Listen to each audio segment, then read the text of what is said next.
Good afternoon. This is Prabhu Pingali. I'm a professor of agricultural economics at Cornell University. And today I'm in a little town called Gorakhpur in Uttar Pradesh. It's in the middle of the Indo-Gangetic Plains, the big river delta area in South Asia. As you can see behind me, you've got miles and miles of wheat growing.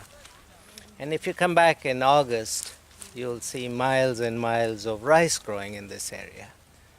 This area is one of the success stories of the Green Revolution. In the 1960s, before the Green Revolution, this area had very low yielding one crop of rice. And today you can see you have a crop of rice followed by a crop of wheat, and each of these crops giving anywhere between 3 to 5 tons. So as a result, you've seen dramatic transformation of agriculture in this region, and you've seen dramatic transformation in the lives of poor farmers in this area.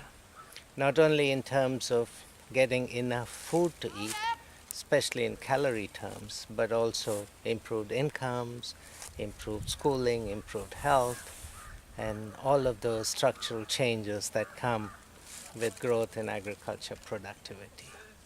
However, 50 years after the Green Revolution started, we still see some persistent problems in these historic Green Revolution areas.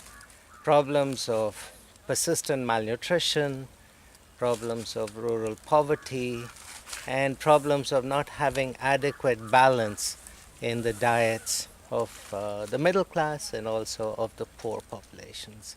Diets which still continue to be very much focused on staple grains. And there are several reasons why we haven't seen increased diversity in the food system in South Asia, especially in these areas where the Green Revolution took place. One of the primary reasons is the way agriculture policy is still very focused on staple grains.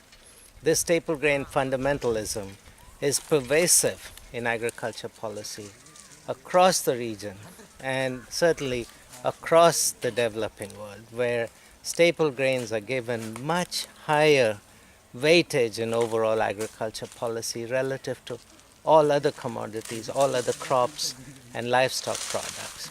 So what should we do? What should we do to make a change?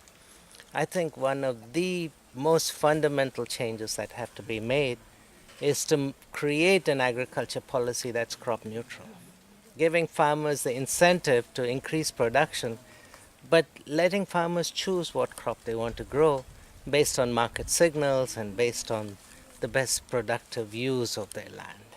And that holds for livestock production also. I think that's a big change. We would also want to see changes in investments in research and development.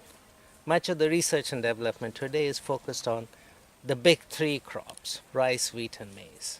We want to see ourselves looking at a broader set of commodities for research and development, looking at more nutritious crops, millets and traditional tubers, etc., but also vegetables and fruit and livestock products. R&D for these commodities has historically been low, and it's time to ramp up that R&D. At the same time, we want to increase investments in connecting smallholders to markets for perishable products, rural markets where investments are made in road infrastructure to connect farmers to markets, in better sheds and storage facilities and cold stores and transport systems for taking perishable products from rural markets to urban markets. Building up those value chains is a big part of the change that needs to happen. And reducing transactions costs for smallholders to participate in these markets is a big change that needs to happen.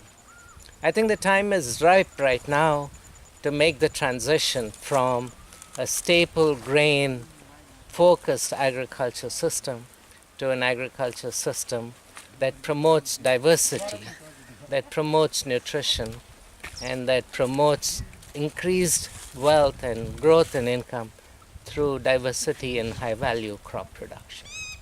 That's a future that I think South Asia needs, and it's definitely a future that countries like India need.